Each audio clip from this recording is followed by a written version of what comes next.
जब भी भगवान गणेश की पूजा की जाती है तो उनके चरणों में दूर्वा घास अवश्य चढ़ाई जाती है।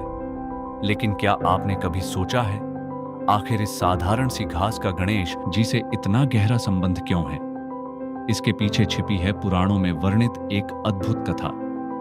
बहुत समय पहले एक अत्यंत शक्तिशाली असुर था, अनलासुर। उसकी शक्ति इतनी भयानक थी कि उसकी आंखों से अग्नि की ज्वालाएं निकलती थी। जहां भी वह जाता वहां सब कुछ जलकर राख हो जाता। देवता, ऋषि और मनुष्य सब उसके आतंक से भयभीत थे। अंततः सभी देवता भगवान गणेश की शरण में पहुंचे। देवताओं की विनती सुनकर गणेश जी उस असुर से युद्ध करने पहुंचे। भीषण युद्ध हुआ। अंत में गणेश जी ने अपनी दिव्य शक्ति से अन्नलासुर को पकड़ लिया और उसे पूरा का पूरा निगल लिया। असुर तो समाप्त हो गया, लेकिन एक नई समस्या उत्पन्न हो गई।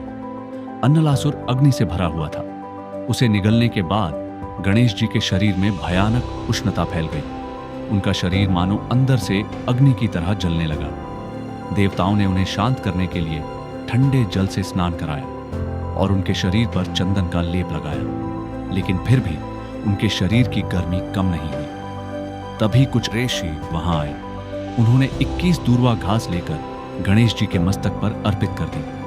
जैसे ही दूर्वा उनके शरीर को छूती है, वैसे ही धीरे धीरे उनकी सारी उष्णता शांत होने लगती है। ऐसा प्रतीत होता है मानो दूर्वा ने उनके शरीर की सारी गर्मी अपने अंदर समेट ली हो।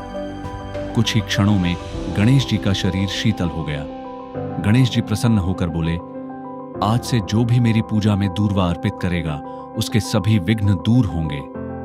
तभी से गणेश पूजा में दूर्वा घास चढ़ाने की परंपरा शुरू हुई और विशेष रूप से 21 दूर्वा अर्पित करना अत्यंत शुभ माना जाता है।